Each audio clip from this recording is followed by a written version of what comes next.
जय श्री कृष्णा, राधे राधे। भगतजनों, आज मैं आपको सोमवार व्रत की कथा सुनाऊंगी। इसी के साथ सोमवार व्रत की विधि और इस व्रत का क्या महत्व है वह भी जानेंगे। सोमवार का दिन भगवान शंकर को समर्पित होता है। आज के शुभ दिन भगवान के भगत उन्हें प्रसन्न करने के लिए विशेष पूजा अर्चना करते हैं। कुछ लोग आज के दिन व्रत भी रखते हैं, भगवान शिव की विशेष कृपा वह प्राप्त कर सके।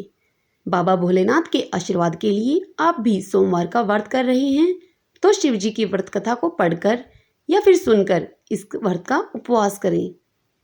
आइए अब सोमवार व्रत की विधि जान लेते हैं। नारद पुराण के अनुसार सोमवार व्रत में व्यक्ति को प्रातः स्नान आदि करके शिव जी को जल और बेल पत्र चढ़ाने चाहिए तथा शिव गौरी की पूजा करनी चाहिए। शिव पूजन के बाद सोमवार व्रत की कथा सुननी चाहिए। इसके बाद केवल एक ही समय भोजन करना चाहिए। साधारण रूप से सोमवार का व्रत दिन के तीसरे पहर तक होता है, मतलब शाम तक रखा जाता है। सोमवार व्रत 3 प्रकार का होता है: प्रति सोमवार व्रत, सौम्य प्रदोष व्रत और 16 सोमवार का व्रत। इन सभी व्रतों के लिए एक ही विधि होती है। आइए अब सोमवार व्रत की कथा सुनते हैं। सब बोलें शिव जी भगवान की जय। ओम नमः शिवाय। एक समय की बात है, किसी नगर में एक साहूकार रहता था। उसके घर में धन की कोई कमी नहीं थी, लेकिन उसकी कोई संतान नहीं थी। इस कारण से वह साहूकार बहुत दुखी था। पुत्र प्राप्ति के लिए वह प्रत्येक सोमवार का व्रत रखता था और पूरी श्रद्धा के साथ भगवान शिव की पूजा अर्चना करता था। वह सोमवार के दिन मंदिर जाता और भगवान शिव और माता पार्वती की पूजा करता था। फिर एक दिन मां पार्वती उस साहूकार की इस भक्ति को देखकर प्रसन्न हो गई और भगवान शिव से उस साहूकार की मनोकामना पूर्ण करने का आग्रह करने लगी। पार्वती मां की इच्छा को सुनकर भगवान शिव ने कहा कि हे पार्वती, इस संसार में हर प्राणी को उसके कर्मों का फल मिलता है और जिसके भाग्य में जो हो उसे भोगना ही पड़ता है। लेकिन पार्वती जी ने साहूकार की भक्ति का मान रखने के लिए उसकी मनोकामना पूर्ण करने की भगवान से फिर इच्छा जताई। माता पार्वती के आग्रह पर भगवान शिव ने साहूकार को पुत्र प्राप्ति का वरदान तो दे दिया, लेकिन साथ ही यह भी कहा कि उसके बालक की आयु केवल 12 वर्ष की होगी। माता पार्वती और भगवान शिव की बातचीत को साहूकार सुन रहा था। उसे ना तो इस बात पर खुशी हुई और ना ही कोई दुख। वह साहूकार पहले की भांति ही शिवजी भगवान का पूजन करता रहा। कुछ समय के बाद साहूकार के घर एक पुत्र का जन्म हुआ।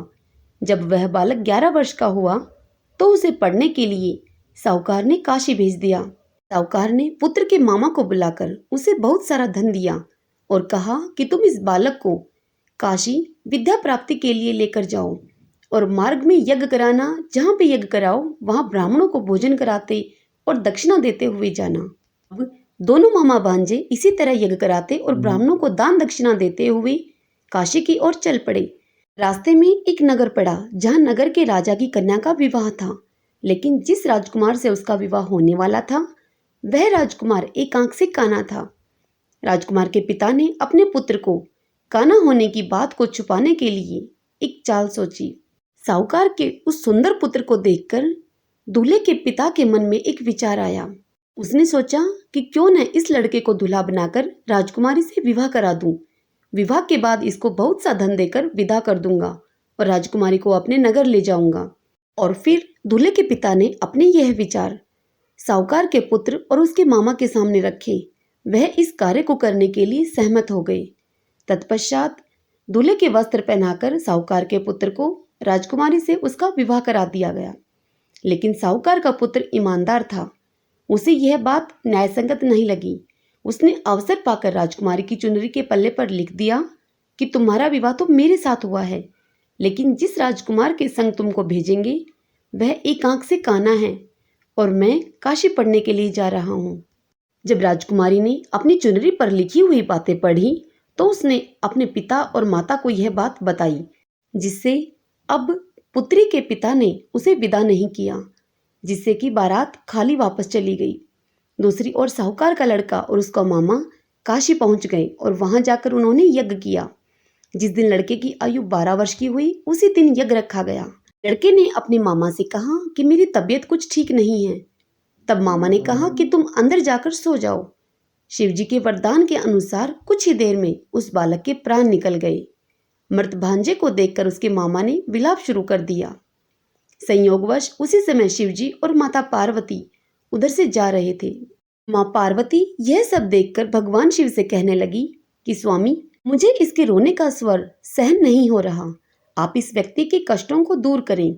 यह बात सुनकर भगवान शिव उस मृत बालक के समीप गए और उस बालक को देखकर कहने लगे कि यह उसी साहूकार का पुत्र है जिसे मैंने 12 वर्ष की आयु का वरदान दिया है। अब इसकी आयु पूरी हो चुकी है। लेकिन मातृभाव से विभोर माता पार्वती ने कहा कि हे महादेव, आप इस बालक को और आयु देने की कृपा करें, अन्यथा इसके वियोग में इसके माता पिता भी तड़प तड़प कर मर जाएंगे।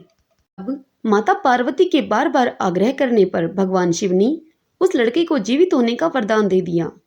शिव जी की कृपा से वह लड़का जीवित हो गया। शिक्षा समाप्त करके लड़का अपने मामा के साथ अपने नगर की ओर चल दिया। दोनों चलते चलते उसी नगर में जा पहुंचे जहां उस लड़के का विवाह हुआ था। उस नगर में भी उन्होंने यज्ञ का आयोजन किया। उस लड़के के ससुर ने उसे पहचान लिया और महल में ले जाकर उसकी खूब खातिरदारी की और फिर अपनी पुत्री को साहूकार के पुत्र के साथ विदा कर दिया। इधर साहूकार और उसकी पत्नी भूखे प्यासे रहकर बेटे की प्रतीक्षा कर रहे थे। उन्होंने यह प्रण कर रखा था कि यदि उन्हें अपने बेटे की मृत्यु का समाचार मिला तो वह भी दोनों वहीं पर अपने प्राण त्याग देंगे। परंतु अपने बेटे के जीवित होने का समाचार पाकर वह दोनों बेहद खुश हुए। उसी रात भगवान शिव ने व्यापारी के सपन में आकर कहा कि हे श्रेष्ठी, मैंने तेरे सोमवार के व्रत करने और व्रत कथा सुनने से प्रसन्न होकर तेरे पुत्र को लंबी आयु प्रदान की है। इसी प्रकार जो कोई सोमवार का व्रत करता है, कथा सुनता है या फिर कथा को पढ़ता है, उसके सभी दुख दूर होते हैं और समस्त मनोकामनाएं उसकी पूर्ण होती हैं। सब बोलें शिवजी भगवान की जय। ओम नमः शिवाय। भगतजनों, यदि आपको मेरे द्वारा सोमवार व्रत की यह कथा सुनना अच्छा लगा हो, आपके लिए उपयोगी हुआ हो, तो आप इस कथा को लाइक करें और खूब शेयर करें और पुण्य कमाएं। और यदि आप मुझे पहली बार सुन रहे हैं तो मेरे इस चैनल श्री कृष्ण दीवानी को सब्सक्राइब कर लीजिएगा। बेल आइकन वाला बटन भी प्रेस कर लीजिएगा। जय श्री कृष्णा। राधे राधे।